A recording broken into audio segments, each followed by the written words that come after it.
Hi guys, എനിക്ക് നിങ്ങളോടൊരു കാര്യം ഷെയർ ചെയ്യാനുണ്ട്. നമ്മുടെ ജീവിതത്തിൽ എന്ത് സംഭവിക്കണമെന്നുണ്ടോ അത് തീർച്ചയായും സംഭവിക്കും. നമുക്ക് വേണ്ടിയുള്ളത് നമ്മളെ തേടി വരിക തന്നെ ചെയ്യും. പക്ഷെ ചിലപ്പോൾ നമ്മൾ നമ്മളെ തന്നെ മറന്നു പോകാറുണ്ട്. അതായത്, നമ്മൾ ഒരാളോട് അമിതമായി സംസാരിക്കുമ്പോൾ നമ്മുടെ സമാധാനം, പീസ് നഷ്ടപ്പെടും. ചിലപ്പോൾ നമ്മുടെ ആത്മഗൗരവം, സെൽഫ് റെസ്പെക്ട് പോലും അവിടെ ഇല്ലാതാകും. അതുപോലെയാണ് അമിതമായ ഉത്കണ്ഠയും, വറി.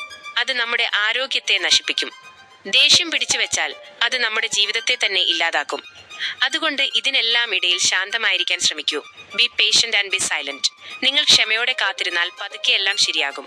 ജീവിതം അതിന്റെ വഴിക്ക് ഒഴുകട്ടെ. Let life flow. ഓർക്കുക, അമിതമായി ഒന്നിനും പുറകെ പോകാതെ സമാധാനമായി ഇരിക്കാൻ പഠിച്ചാൽ പകുതി പ്രശ്നങ്ങളും തീരും. Stay calm and let life surprise U. Thank you.